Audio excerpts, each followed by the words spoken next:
Too many times we stand aside and let the water slip away till what we've put off to tomorrow has finally come today. So don't stand upon the shoreline and say you're satisfied. Choose to chance the rapids and dare to dance the tide. Hello again, ladies and gentlemen. This is Maxwell IV, known around the world as The Blind Blogger, and you can find me at theblindblogger.net, or you can also purchase my books, the latest one of which is The Blind Blogger's New York City Adventures, How You Can Make Your Dreams Come True.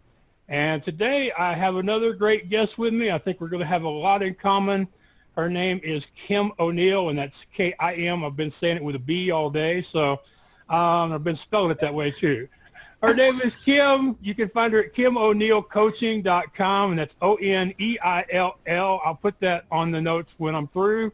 She is a coach, co-author, speaker, radio show host with a heart. And a couple of things I took from her bio that I just love is she talks about coaching people to release the person inside them that they always knew was there. And I think that's a great place to start with her because so many people think they have to be fixed or improved. And I love somebody who it sounds like takes the artist's approach of freeing the creature within the stone or marble. So welcome to my show. Thank you, Max. I'm so happy to be here. Well, thank you. I'm glad that we could make this happen. And it seems like it's been forever since we sent those first emails discussing you coming on What's Your Excuse, but we're finally here. And so did I get anything wrong on the intro, or is there anything that you want to expand upon that people should need to know about you before we get going? I think your intro was fantastic. You may have worded the very last little part, you may have worded that a little differently than how I say it, but I love your spin on it, your take on it, because, yeah, I think it is so important for us to be able to really connect to who we are at the core of ourselves. I think so much goes into trying to make ourselves be someone else, and that's where we get tripped up. So the more that we can connect to our, the truth of who we are on the inside, and the more people that I can help doing that, then it's so rewarding and I love it. I guess this is probably something that I should ask more coaches. Is that pretty much why you do this, because of the emotional feelings you get when you see somebody start to do that? That's a great question. Yeah, so actually you could call it selfish. You could call it incredibly selfish. I also connect back to my own personal experiences in life. Times where I was struggling with something, and when I really benefited from someone else who reached out and helped me along that way. And I love being able to help others with that as well. So I would say it's got two angles where I'm coming from. Right. Now, you talked about some of your life experiences. What are some of the most memorable ones, and what you've learned from them and what you're able to teach others as a result of them? Well, one of the biggest ones is what I wrote about recently in the Positive Minded People book, and I'll hold it up for anyone who hasn't heard of this book yet. I told you I forgot the name of your book and the name of your show. I'm really doing it good today. You're doing great. Yeah.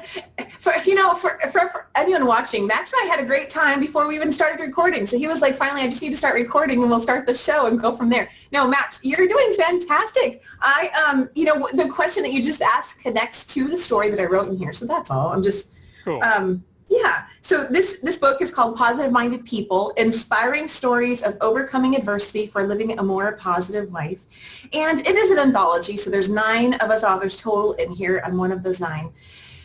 But it's, the story that I share is really like a lifetime in the making. It really stemmed from my childhood up to about 8 years or so ago, and it was all about filling that void within me, which for me went back to having an absent parent and allowing myself to believe that didn't impact me.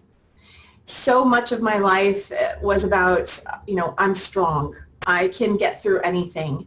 And certainly, when we feel sad, we know that we're impacted by something that affected us. But I didn't really know for so many years how much I was cutting off the flow of experiencing those things that hurt. And to be able to have my own experience of finally saying, look, this hurt. And yes, it threw some challenges along my path.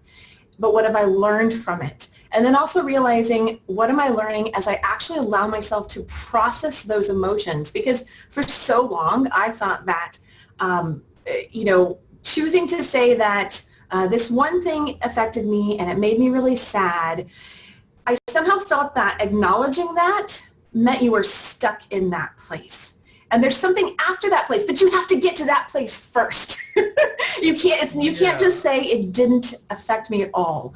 So I've learned that there's even more strength than what I had to begin with that comes out of the process of, feeling your emotions, processing them, and then moving beyond them so much more powerfully than you could have, just from saying, no, I'm good, I'm moving on. Right. The dangerous part about that, what you're describing there, is that a lot of people get to that middle part and they get stuck in the emotions, in the replaying the audio and the video in their heads of the events that caused them to feel that way, and they can't ever get past that in towards being that stronger, better person as a result of it. Absolutely. And here's what I think is so interesting, is I think that it's an illusion to think that we aren't already doing that. When we stop ourselves in the first place, that I'm strong, this didn't bother me, and not being aware of when we are replaying those emotions and those experiences and those words and all of those things as time goes on anyway. Now, maybe we're not doing it every day, and certainly not on, I think, may sometimes be on a conscious level, and may other times we don't even realize how we're drudging it up when, another situation in life happened and it makes me recall that thing with my dad or that thing with someone else, and we start to replay some of that stuff. I think the perception is that that's not happening along the way, when what I've learned is it's the act of processing your emotions, deliberately processing your emotions, feeling them and moving through them, that then allows you to stop going back and replaying. And when I say stop, I don't mean it's like a hard, fast, now it's never, ever going to happen again. But once you start to acknowledge what's the layers of what you have to work through, then it gets easier over time. It gets softer, and it's easier to come to a place of a new perspective of healing, forgiveness for yourself, for others, and actually see how that situation played a really pivotal role in, what's next in your life, what you have to give others, and to grow from that space. Right. I can appreciate what you're saying. Just before we connected on here, somebody sent me a message on Facebook. They were sharing a story about my dad from before I was born, and just thinking about him and the fact that the example they gave was exactly the kind of person I knew him to be, made me cry, even though it had been days since the last time I had thought about him. And, and then you think those are the kind of lessons that I learned from being around this person and the way that they live their lives every day for the 30 or 40 years that I knew them. Kind of the reverse of what you were talking about, but we do have these things. They get less and less over time, but you do start out with that problem of having to turn off that old video. Yeah, and there was something that I learned a long, long time ago. It's a quick little exercise. Would it be all right if I shared something with your audience? Yes. So something that I heard another speaker share on the radio several years ago was so helpful to me at that time. So basically what it is if you've got a situation in your life that you're having a hard time moving beyond, something that was maybe sad, painful, angering, frustrating, whatever it may be, close your eyes and get the image of that situation in your mind. Imagine it as if you have a still shot photo right in front of you, and you just have this picture of the situation. And then notice the color in the photo. So just notice how it looks. And then start to drain the color from the image. And as the color drains out from the bottom of the image goes gray. It turns gray. And I noticed when I did this for myself, I certainly, of course, had an emotional reaction to it, because as it turns gray, you start to notice that that situation is in the past. It's over. And it's okay to now close that chapter and start a new one. And start to, paint the picture of what's going to come next. Now that this thing happened, what's next? So I hope that's useful for anyone who might be going through something and finding it hard to just, take that next turn. That might be one way to start on that pathway. Right. Now, I have noticed, and I'm sure a lot of other people have noticed, that bloggers and podcasters, when they go through bad times, they write about it. They record videos about it. And maybe they do radio show episodes about it. Who knows? I'm just wondering, am I the only one who's noticing this? And is that maybe a little bit a part of your process and why you have done some of the things you do online? That's a great observation. I love that you pointed that out. I thought you were going to say bloggers and podcasters tend to talk a lot. We do that too because word count matters. I mean, you don't get much credit for 500-word posts, but if you write a 1,500-word post, then you've done something. So yeah, there you go.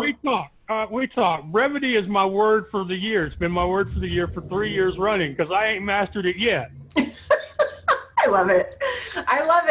You know what? And when I started my podcast, the Every Day is a New Day show, it's actually evolved over time. So when you and I first met, it was called the Perk Up with Kim show, and then it became the Every Day is a New Day show.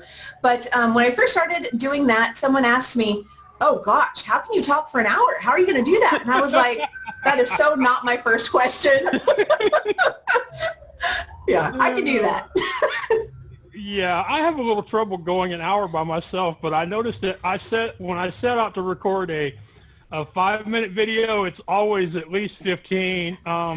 And as a matter of fact, today I was involved in one of my most hated types of exercises. I was recording a video for a thing called the Holman Prize, where they give grants out to visually impaired people who have big dreams and goals.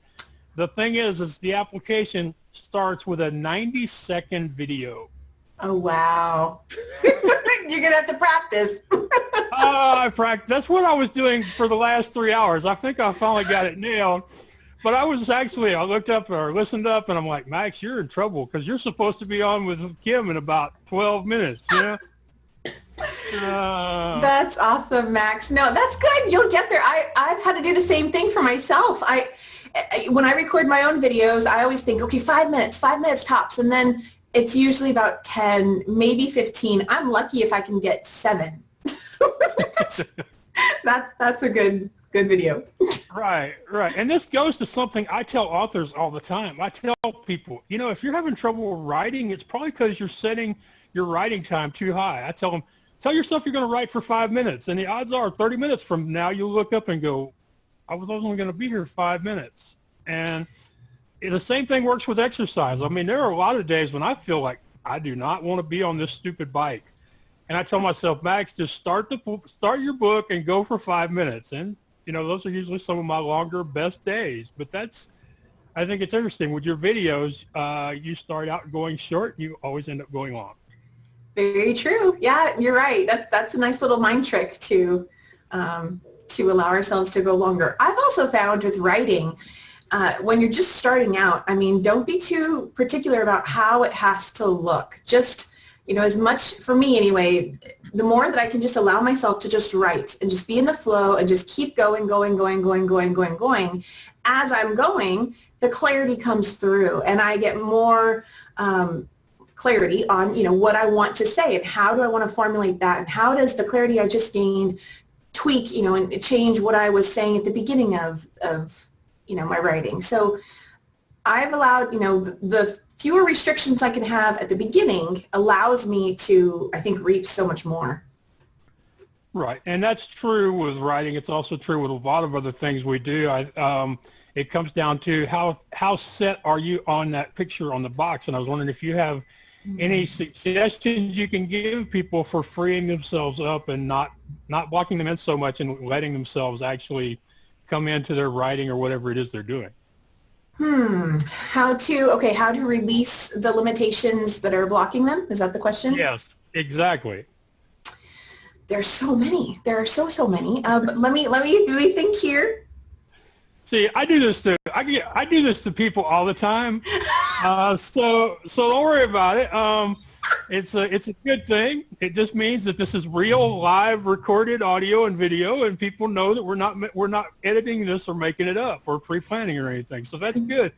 But well, maybe you could just speak to the idea of people locking themselves into a set image of how whatever they're doing is supposed to look. I think that it's a process. I think people are always doing the best that they can. So I think, we all have some sort of image or idea of what it is that what our goal is, what we're moving towards. And we start with that. And as long as we remain open, so that might mean a variety of things. It might mean remain open to hearing what works for someone else. It doesn't mean it's going to work for you, but just be open to hearing other techniques, other tactics. Remain open to, being aware of what's going on in you.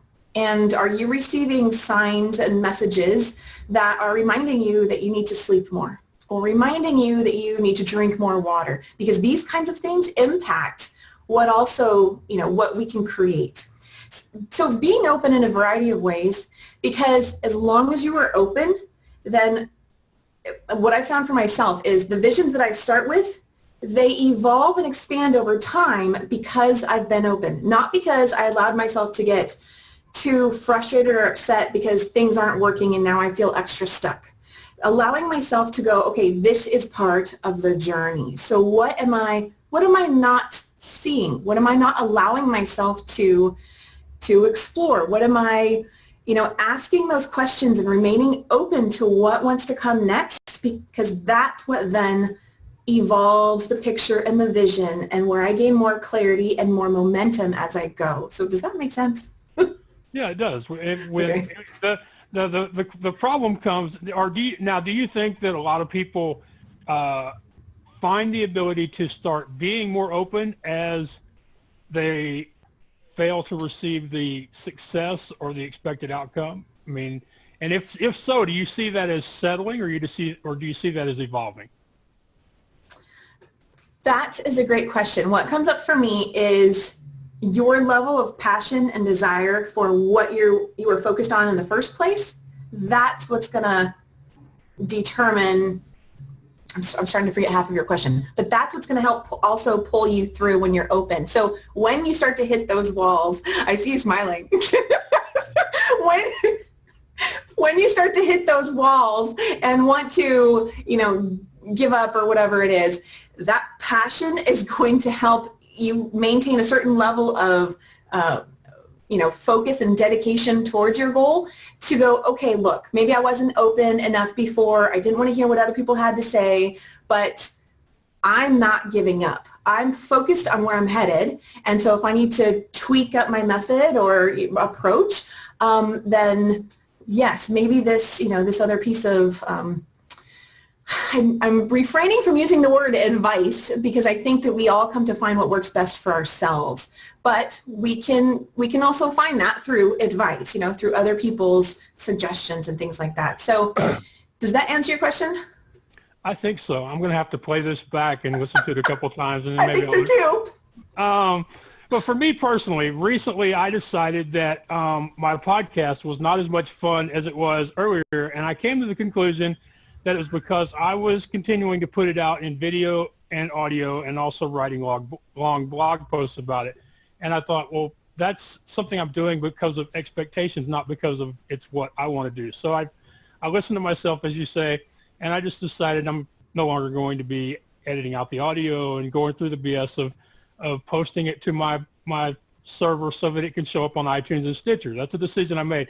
Can you give us an example of a time when you noticed that something you were doing wasn't working and you listened to yourself and either changed or added something new that you weren't already doing? I love that you just gave that example because I had the same experience. So when I started my first show, Perk Up with Kim, I was putting all this thought and preparation into it. And now here's the thing. It was a monthly show, 1 hour, once a month. And I was putting so much into this 1 hour. I was planning out, okay, well, what topic am I going to talk about next? And am I going to have a guest, or is it just going to be me? And what are all the things that I'm going to share? Because I want this to be, an impactful hour that people listen to. They can really gain a lot of nuggets of wisdom from it. They can enjoy it. I was stressing myself out with this so much. And just like you said, for me, I think it was around the 7 or 8 month mark. I asked myself, I said, okay, look, either I find another way to do this or I'm just going to stop altogether because this is not fun. And what is the point of doing this if I'm not even enjoying it? So I asked myself, okay, what can make this more fun? And all of a sudden, that's where I started to get the idea that, you know what, no, I do want to guest every show. And then I wanted to be able to talk to them about, where did they come from and where are they today and how, what did they learn along the way? So I started to have this overall theme that where I had support and feedback because there was going to be the guest also sharing their insights, and it totally opened up things for me. So that's what comes to mind as you ask that question. Right. Well, I think Louise Hay has said it many times. Two of the worst ideas in the English language are should and should not, and I had to decide that whether this was something that worked well for me or didn't work well for me. And I think more people need to do that, but it's hard when you see the, quote, experts in your field doing something a certain way, and you think, well, if they're doing it and they're winning, then I should be doing it as well. So, you know what? I totally get that. And, it's interesting. I also see a handful of people I know who are doing things their way and nobody else's way, and they are excelling at it. And I really think it's because they're allowing, themselves to come from that heart space and trust in what they have to share, what they're doing is enough. They're not placing judgments on it. And this is something that I've noticed I do a dance with because I call myself a recovering perfectionist. And so, there's this part of me that's always wanted. We all? You know what? Yes, in many ways, yes. There's this part of me that, so often has wanted to get things just right. And yet the other part of that is the part of me that always wants to do things my way. So it's kind of, what do you call that? An oxymoron or whatever, wanting to do things just right, but then my way. So there's this structure and yet total freeform lack of structure that I'm constantly trying to blend. And so it's a process, but you can make progress. Progress, right. Not perfection. Right. With me, I like to think of it as a pull between responsibility and spontaneity. Oh, I like that. Because I grew up being the oldest son of three and being the one who was supposed to do the right things and be responsible for the other ones. But they're always the ones who had more fun. So there's been that push-pull of responsibility versus just wanting to do something right now the way I want to do it. I totally get you. Yeah, I'm an oldest. I'm kind of an oldest only, so I do have 3 younger siblings, and yeah, always thinking you need to be responsible and, get things done, do things right. And I think some of us, find that we have to reconnect to our, our playful side, our inner child, whatever you want to call it, as we're older. And, hey, we can be fun at any age. We can have fun at any age. Right. That's why my dating profile says I'm looking for somebody to help me get into trouble and then hopefully help me get back out of it. Nice. Okay. That's a good combination in a girl. Yeah. One of the best people I ever worked for me was a reader who read read, when I had to do research in the library, would do reading for me. His name was Spitzer Moore, and he was one of those people. He was always getting me to do things that I knew were against the rules, if not outright wrong. Oh no! But it's like, how do you tell him no? I mean, I got and my brother Michael, who lives in Florida. I hardly ever see him, but when we were growing up, he would always talk me into investing money in something he was doing, and it almost always ended horribly.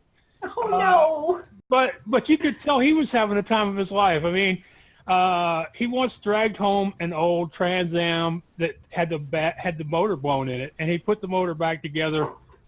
He needed some bolts, but they were grade 8 bolts. They were really expensive, and I paid the money for him to get the bolts so he could put the engine back together.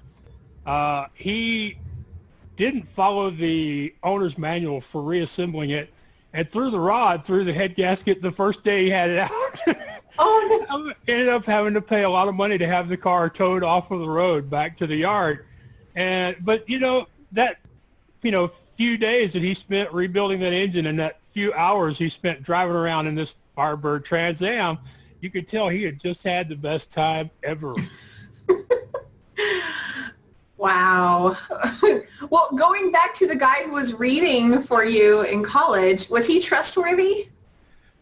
Pretty much. Pretty much? Okay. Yeah. Okay.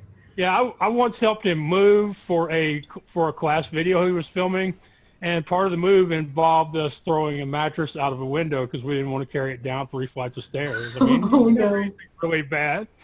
Never anything really bad, I probably did worse stuff when I was a carny than I ever did with him. But that's stories that nobody tells, because nobody knows if there's anybody around who might still get in trouble.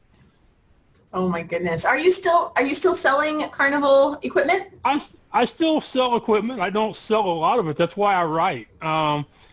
But I don't travel with anybody's carnival anymore, and I don't book events for anybody anymore. But I do help people sell used rides. Why, you want to buy a roller coaster or a gondola Ferris wheel or something? Not I can hook you up. I'm sure you could. You know what? I think that'd be awesome to have my own Ferris wheel in my yard. That'd be fantastic. Well, I can get you one of the smaller old style ones for about $20,000. Are you ready? No, but I'll keep your name and number. Yeah, the old kind where you actually sat in a seat instead of the newer gondolas. Okay. Yeah, so I can get you one of them for about $20. Maybe a little less if you don't plan on having anybody ride it outside of your family.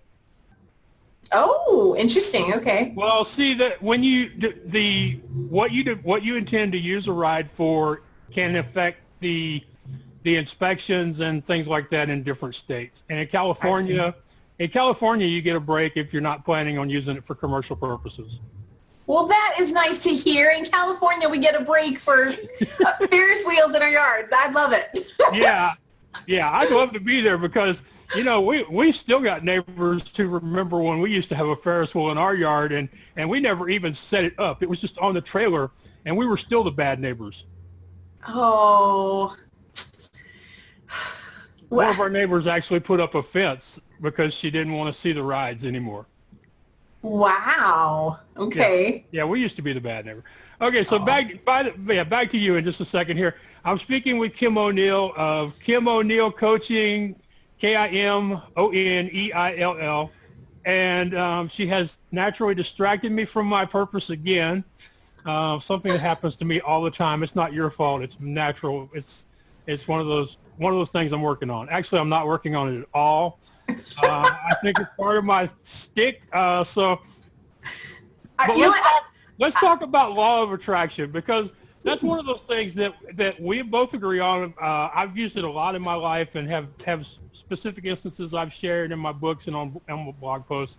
And you're a big proponent of it. Why don't you tell me what you think the law of attraction is and isn't, and how it can best be used by people to actually improve their lives? I love that you're bringing this up. Yes. So one of my certifications, I'm a certified law of attraction coach.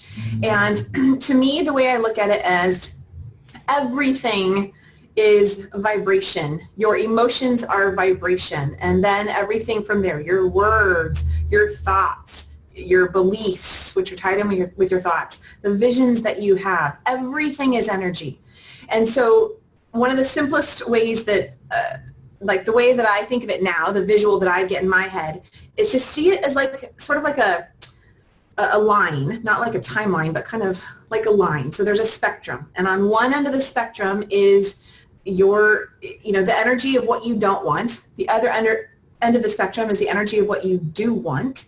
And you can find yourself, you can determine where you are on that scale based on how you're feeling at any moment in time. And so how you are feeling is then going to draw to you other things out there of similar vibration. And it's just a matter of making tweaks to move in the direction that you want to go, which is usually on the end of the spectrum of the things that we do desire. Making tweaks in the thoughts we have, our perspectives, those things can help to shift our feelings. And the more that we are mindful of that and where we are on that spectrum, then that's going to bring us closer to, deliberately attracting in the things that we want to attract. But the law of attraction is always working. So if we're on the other end of the spectrum, not feeling so great, we're having, just unpleasant experience after unpleasant experience, that's also connected to what we're feeling and what we're emitting. So it's playing out at all times. And it's the more that we can get in tune with our emotions and what we are emitting, then the more we can be aware of where we are and what we're attracting and what's coming down the pipeline in our life. Does that help? It helps a little. But I have a lot of experience with the law of attraction working in both directions. So I believe in it. And I wonder if you can give us a specific example in your life, or without mentioning who, and maybe the lives of one of your clients. So just a good, quick example. Of a client who's of law of attraction working, whether it be you or somebody you know. Okay. So the first one that comes to mind, this one always just stands out for me, is actually my podcast. So back in 2015, it was February, and I was working with a coach, and she said, okay, let's map out the rest of your year. And so we started to I started to write down the different things that I wanted to experience, I wanted to manifest and happen in my life that year. So one of the things I wrote down was, by the end of the year, I want to do at least one interview, meaning that I'm interviewed by someone else. But that's how I said it. I want to do at least one interview by the end of the year. A month later, I was presented with the opportunity to have my own internet radio show. And that wasn't quite what I was picturing. However, yes, it was in alignment with the energy of what I was seeking. And it was even better than what I had imagined for myself. So that to me is a huge example of how it plays out. When we're not, our words create. What we put out there attracts then other things to it. But the universe can take us literally. So I want to do at least one interview. Oh, okay. Well, then here you can be the host. No, I was thinking I want to be the guest. But they take you literally. So that's for being, yeah. Yeah, I recently read something on Twitter where somebody said that when you ask God for something, and some people who believe in the universe can replace God with the universe. They said when you ask God for things, he will tell you one of three answers: either no, not now, or wait, I have something even better for you. That's true. Yeah, that's true. Yes, I completely agree. Another example that comes to mind is it's actually part of the story that I wrote in the Positive Minded People book. So several years ago, again, at the beginning of every list, this is what I do. I go, okay, what's in my heart? What do I really want to create next in my life and experience? And I make a list of those things. And then I kind of set it and forget it. And at the end of the year, I look back and I go, oh my gosh, these things actually happened. How amazing is that? And that's what's really taught me the value in writing things down. How that energy is generated simply from even that. But then it's also important because you detach from it and the universe can do its thing and bring it to you. Okay, but so what I was getting at is the story that I wrote in this book several years ago on that list that I was making at the beginning of that year, was I was single at the time, and I said, I want to meet a really amazing person. And I mean, this was like a long paragraph, but essentially in a nutshell, I said, I want to meet this really amazing person who, has all these amazing qualities and they really adore me and blah, blah. And we have the potential for, I said something like, we have the potential for, friendship or something more. So I left the door open. So is this going to be a friendship? Is this going to be a romance? Is it going to be both or either or? And that was the key. I said the potential. Well, that's exactly what I got. I met this amazing person. It was about 7 months later in July that year. I met this amazing person. We totally hit it off. We ended up being best friends for about 4 years. And that entire 4 years, we constantly were off and on. And it was this thing that's like, okay, I feel like we're supposed, in many ways it had this feeling of like, we're supposed to be together forever, but yet, no, something's not right. That's not right. And so it was this constant for me. It was this constant back and forth. And anyway, so that story ties into the absent father story and to heartbreak and all this stuff that happened. But that to me was an example of a manifestation that, I didn't mean it that way. And yet that's exactly what I got. So it taught me to be a little more careful about my words. Well, don't leave the rest of us hanging. Are you with him or without him or what? No. So the sad story was that essentially after 4 years, he met someone else who could actually give him what he was looking for, which is fantastic for him. But what it did for me is it was total heartbreak because we had actually become so close. And so even though I had constantly been sort of on the fence and, not sure I really want to go go romantic with our relationship. I mean, it didn't matter. That all tied into, stuff that I still had to heal from my dad and, that sort of thing. So no, we're not together, but it was a fantastic learning experience for me that, of course, came through a lot of heartbreak, but I'm actually grateful for the journey and where I'm at today. Okay, two things that you did say in there that I like to go back to. One is that the journey was worth the experience, because I think far too often we don't enjoy the experiences unless the outcome is the one we were hoping for. So I really love that you said that because I honestly believe it. That's how I live, is that there are all these experiences out here, and we really have to immerse ourselves in them and enjoy them. The other thing was you talked about making lists, and I don't make a list in a text file or on paper, but I often tell people that they really need to make the list, write it down, or at least count them out on their fingers like people used to do in the old TV shows. Because when you start making the list and you start counting these things out, you realize that you have so many more things than you thought you did, or so many more people in your life than you thought you did. I love that. Yeah. Are you talking about gratitude, like making a list of things to be grateful for? Yes. Things and people and experiences to be grateful for, yes. Absolutely. I agree with that for sure. It can be really easy for us to get caught up in whatever the current situation was or whatever is currently occupying our mind space, even if it was a situation from years ago, and to just have everything else be clouded by that. But if we start to, just start to write down, okay, well, what else am I grateful for? Oh my gosh, I'm grateful for my amazing home. I am grateful for my mom or my best friend or, that coworker who is always so kind to whatever it may be. There's always something. And the more that we connect to that, then the more we're actually able to generate more of those feelings and start to see beyond that. This also goes back to positive psychology.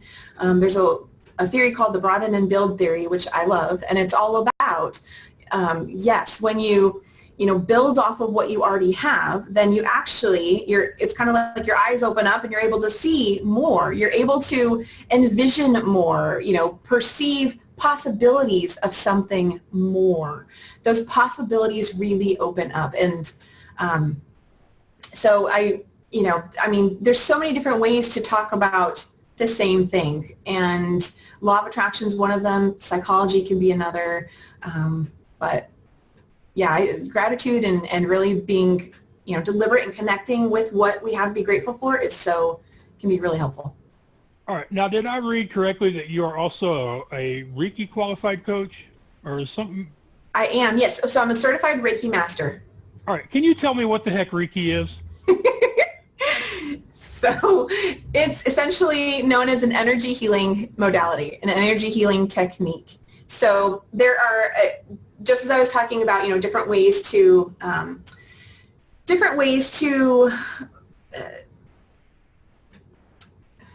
different thoughts. This happens sometimes. Sometimes I have so many thoughts coming at once. It's like, wait, which one are we going to say?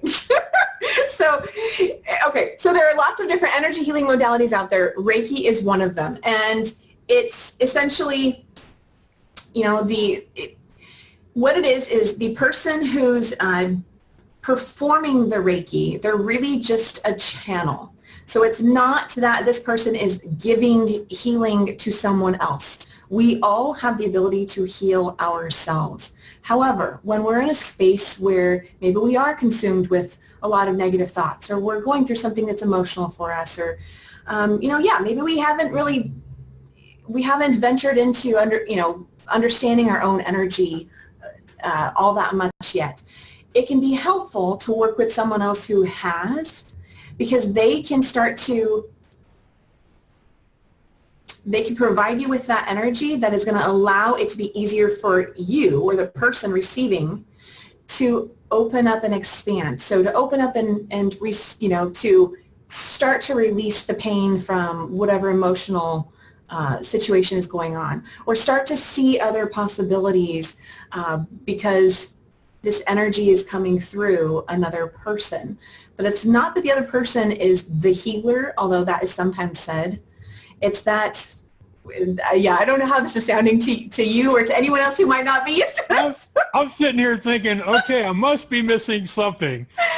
You're basically, the rate, and I can see the look on your face too, so I'm like, oh man. It's I'm sorry. I'm very sorry. I'm very sorry. I don't mean to rattle the guest. I'm very sorry. No, I'm having a great time. It's essential, and I'm trying to find ways to say it that don't sound too out there, but I'm just going to say it. It's connecting with divine universal energy, or you could say energy of God or whatever. And it's literally just being a channel for that energy to flow through, and then you direct it at that other person. And when that's directed towards another person, think about when you've been in a bed anywhere where you can sense. Are you talking like the metaphysical feeling that you get from being under a heavy shower or having the waves at the beach beat on you? That's certainly, you could use that. You can certainly use that. I was going to go to another place. Let's say you walk into a room and you can all of a sudden sense that something's going on in the room. Someone, there's tension somewhere. Someone's arguing over somewhere, or maybe like, oh my gosh, the mood in the room is very light and happy and upbeat. Those are energies that we pick up on. And so it's essentially the same thing. The person who's performing Reiki has just opened themselves up to receive that flow of energy that exists at all times. And the person receiving is just receiving that energy, and it's going in, wherever is going to be of best use for their body. Okay. Does Reiki only affect the mental and emotional, or can it actually heal physical problems? Anything and everything. So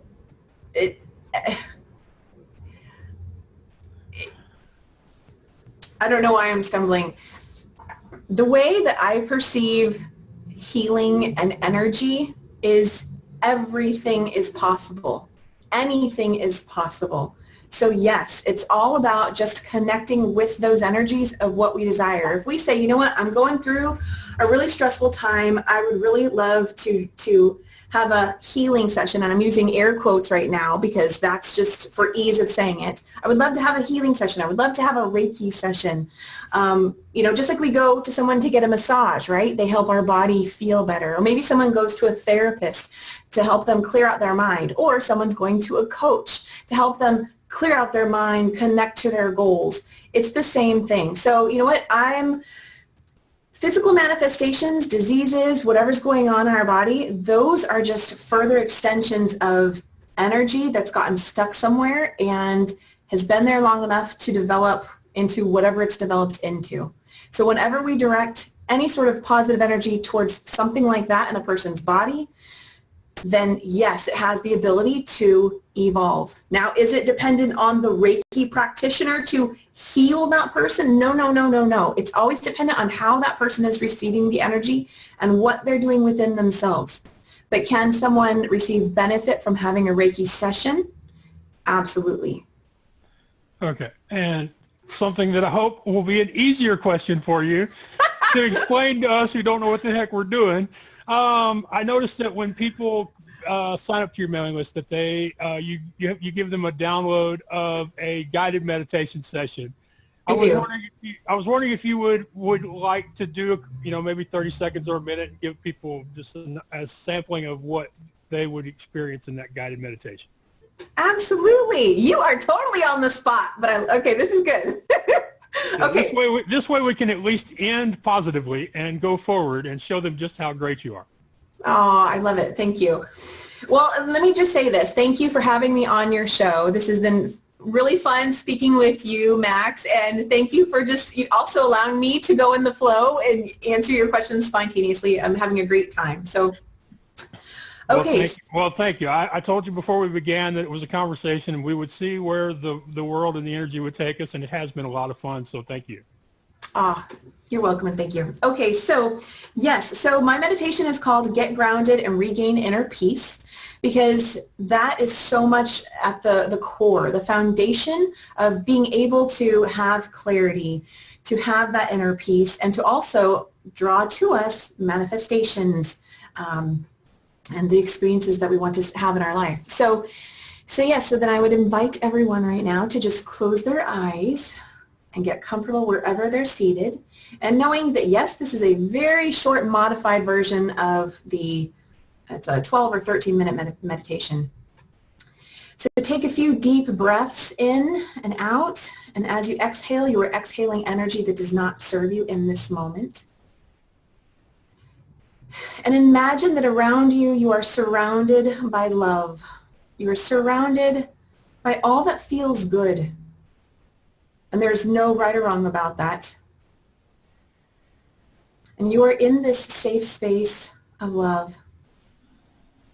And about a foot above your head is a beautiful, bright, golden ball of light.